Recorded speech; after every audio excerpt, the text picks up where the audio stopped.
All right. Hey, how's it going? Good, how are you? Good. I am just going to hop right into the questions. I know we have a lot to cover. My first question is about Studio City, which follows the life of an actor. This is one of your recent projects. I'm curious from your perspective, what aspects of this would you say hold true to the life of an actor? What aspects are a little bit dramatized for the show, from your experience and your point of view? Well, obviously, everything is based on perspective and stuff like that, and I mean, everyone's experience is completely different.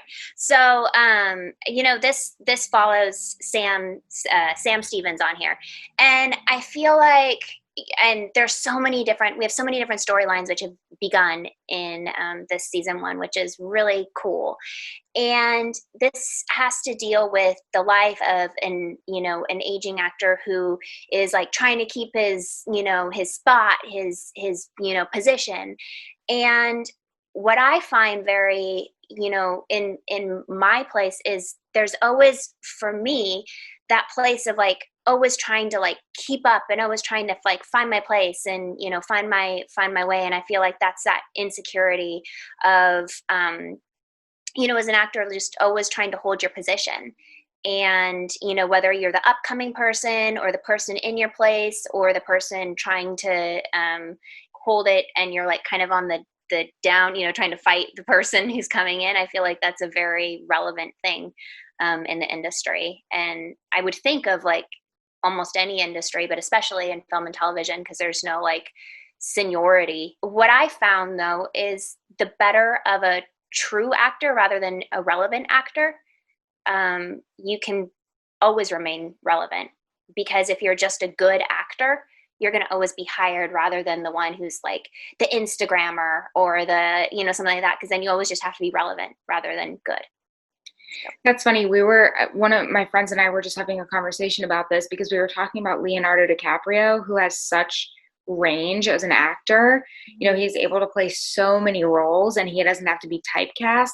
And I think that's why we've seen him grow up in the industry. That's why he started out as a child and he's now, older and he's still making amazing films. Because he's just genuinely a good actor, like what you're saying. That keeps him relevant. That keeps people watching him. Yeah. So I had to like really think about that question because I was like, well, what is this actor? And I was like, okay, so it's not just one thing. And as long as you keep growing as an artist and keep expanding and keep doing those things, you'll never be irrelevant. I want to talk a little bit about another one of your projects that you both starred in and wrote, which is Shirley and Shelly. This was released on YouTube and in Film Festival LA. Yeah. I'm curious, what inspired this story from you and what was it like producing it? Can you walk us through that process a little bit? Yeah, so Shirley and Shelly originally started with me and Helena Grace Donald. We were in an acting class, and we did a scene together, and we were just like, "This is fun," like we enjoy working together. And we're like, "Well, let's shoot something." And we're like, "Okay," and we shot a scene. And we're like, "Well, let's shoot something a little bit more." And we're like, "Okay, let's do it." And we started writing together, and then it just kind of started expanding and growing from there. And then all of a sudden we had like camera people, and then it turned into 6 episodes, and it just kept growing and growing. And it was just this thing that just kept getting bigger and bigger. And then we're like, what are we doing? We're now producers, we're writers, we're making stuff. And people are just like, what are you doing? And they're asking us like we're producers. And we're like, we don't know. Okay, great. All right, we have to have we have to be organized.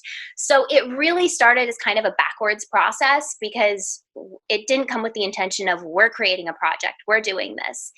And so it really taught both me and her how to organize and create and produce and what is filmmaking. And it taught me a lot about the process of filmmaking, and what do I need to do, and how do I be a better contributor as an actor, and how do I get out of people's hair when they're doing stuff, and what am I doing, and how do I have more empathy when people are running late, and on projects and stuff like that, and how do I deal with actors when they're suddenly like yelling at me because I'm running late, and just kind of stuff like that. So it was a really great learning experience in every single aspect and way, and it ended up winning some awards, so that was like kind of awesome too. So Yeah, it's always amazing to have your work recognized, especially when it's a first try. You didn't expect to be a writer, to be a producer. Now you're all of these things, and people are recognizing how hard you worked and how well the product turned out and really enjoying the content you're putting out. So I'm sure that that was really a great feeling for you. But you're talking about how it was a learning experience, and I'm sure you have a wide range as far as background, doing short film, doing series that are on YouTube, because I'm sure you had so many learning experiences, not just with Shirley and Shelly, but with all of your projects. Can you talk to us about a time that was challenging, when in the industry, and what did you learn from it? I think a lot of the listeners might be able to hear a story like this and think, okay, even when things seem rough, there's something good that can come out of it. It's all a learning experience. yeah, I went to theater school, and I find training so important. So many people think that they can just go into the industry and just think that they're ready, and that I find not true. I mean, you can. I mean, some people are very lucky. In film and television is a very different animal, but I really value my craft and my work, and I work hard. I've done musical theater, I've done theater and Shakespeare. So, anyways, I I was I got this scholarship to this summer intensive for musical theater, and when I was like 9 or 10 years old, I was asked to. I love to sing, and um, the musical theater instructor didn't think that I was good enough to have everyone got solos. They didn't think that I was good enough to sing a solo, and I was the only one who didn't get a solo. I got a duet. And I felt so bad about my voice that I never sang again. And then I ended up getting a scholarship to this summer intensive to musical theater in college. And I was like, okay, I'm really scared because I could dance well and I could act well. And I was like, okay, how can I do this? I don't know if I'm good enough. Like, why am I here? And I was like, but something in me was always like, I can do this, whatever, it's fine. And so I would just convince people to do things. And then, I'd get there and I'd be like, okay, I can't do this. So I was there. And the first thing that everyone had to do was stand up and sing 32 bars by themselves. And I was like, oh. Because everyone was so good. And I tried to be last. I tried to hide. I tried not to go. I tried to run out the door. I tried to quit. Like everything in my mind was just like, I am not going to do this. And this is a guy, these are Broadway people who we got to work with and train with. And I was like, they're going to fire me. They're going to kick me out. So I get up, it's my turn. I start to sing, and it's like dead silent. And I'm like, oh shoot, they're firing me. They're making me go. Everyone's like looking at me. And then they're like, okay, we need to do it again. I'm the only one who had to do it again. And they're like, go stand in the back of the room. And I'm like, they're kicking me out. So I had to do it again. And they're like, but louder. And I was like, okay, I'm going to go louder. And so then I had to sing like, I want adventure in the great wide somewhere. And so, I had to do that again. And they're like, louder. And they're like, I want adventure in the great wide somewhere. And so they had to go louder and louder and louder and louder. And finally at the end, everyone was standing up. And I had like tears in my eyes. I hadn't sang since I was 9 years old. And people were actually cheering me on to sing. And they heard my voice. And I was emotional. The choreographer told me, he was like, look, you have a voice, you can sing, you have something in there. that you can like actually give to people. And he's like, you have so much passion in there. He's like, you have something. And he's like, you're just scared of your voice. And I did the whole musical theater thing, and I got to sing the rest of the time. And now I actually did my first like singing audition recently, and we'll see how it goes. But like I did an interview, and it actually said with that interviewer there, it said actress, singer. A great moral of this story is kind of talking about not only how we're capable of much more than we think we are, and to give ourselves credit, but also to not listen.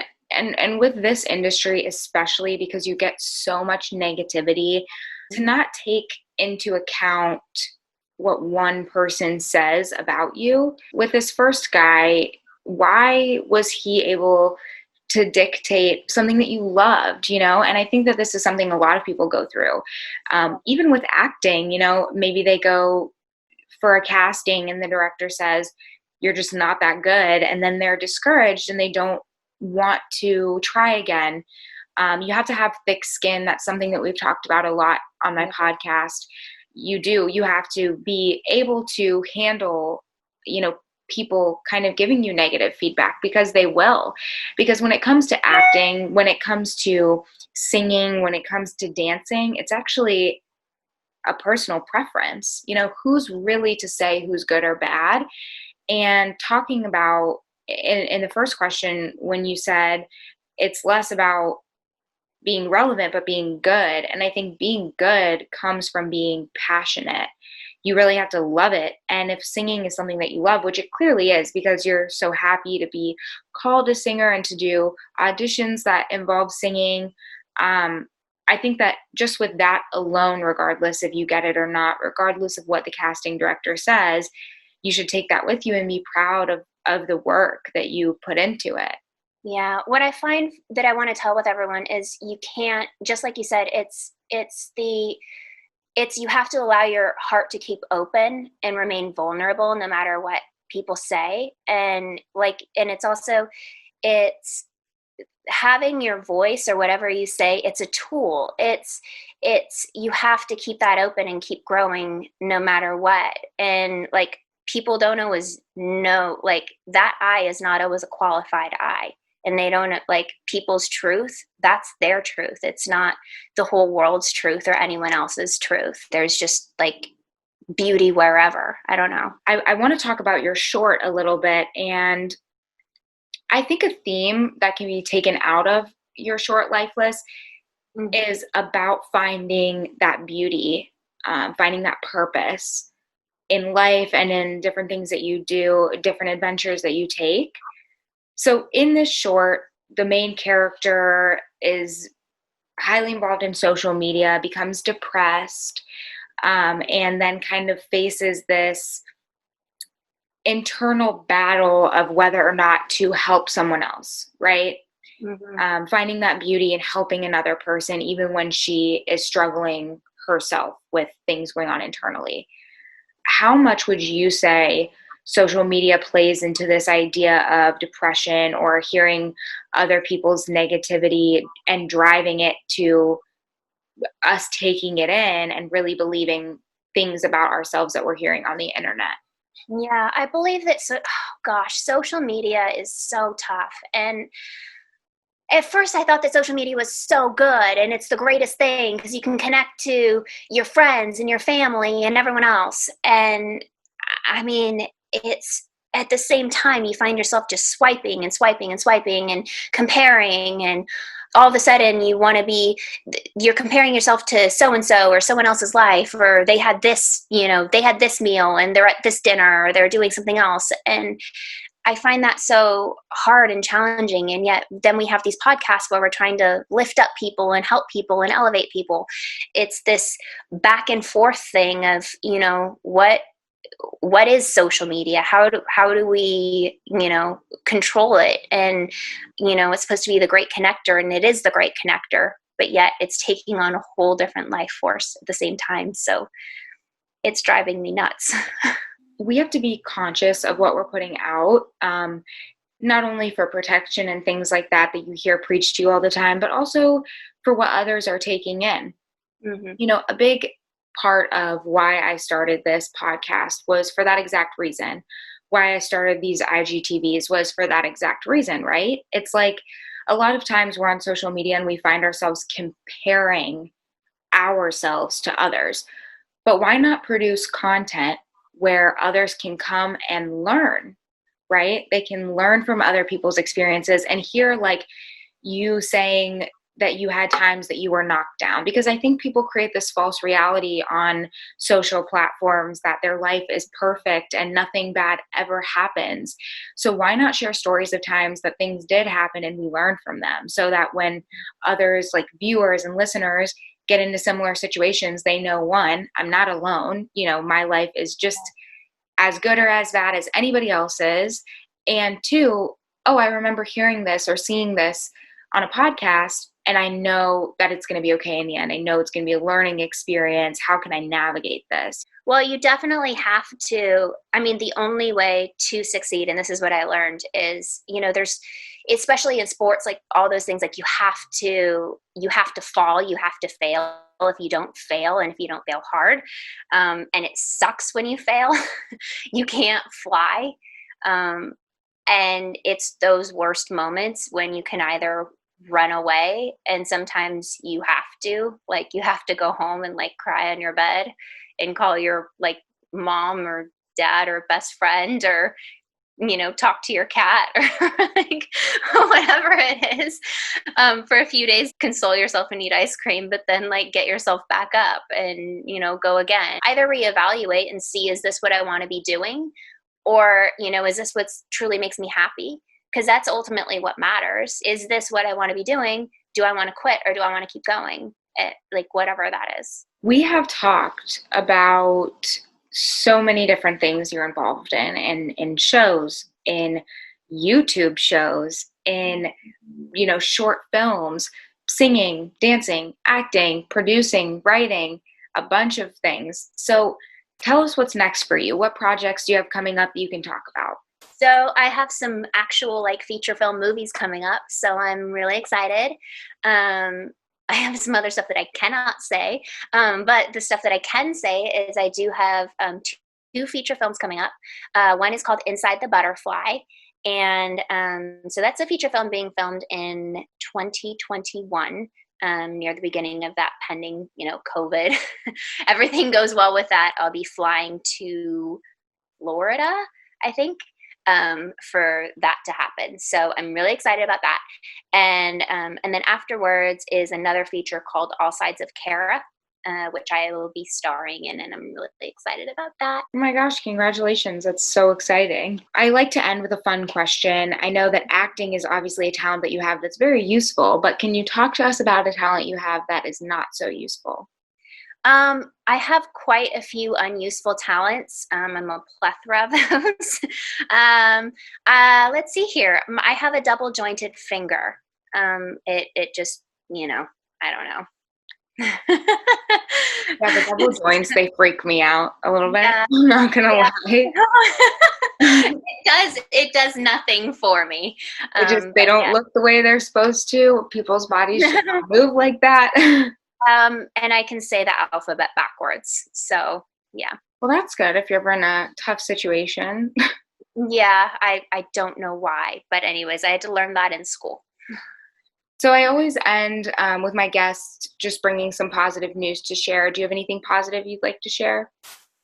Yeah, I'm actually, well, I don't know if this is positive for anyone else, but like moving, I'm moving a little bit a ways, and just down the street. So I'm really excited about starting a new endeavor. So yeah, I'm actually in the process, which is why I have some bareback walls right now, because I'm in the process of starting a new adventure and moving. So I'm excited. Well, so many new fun things, moving, feature films, being the lead in a feature film. It's all so exciting. It sounds like 2021 is going to be your year. Yeah. For everybody, I hope 2021 is everybody's year. That's what I have my fingers crossed for everybody in this entire world. Yeah, we all deserve it after the year we've been through, let's be honest. Yeah. Yeah. Well,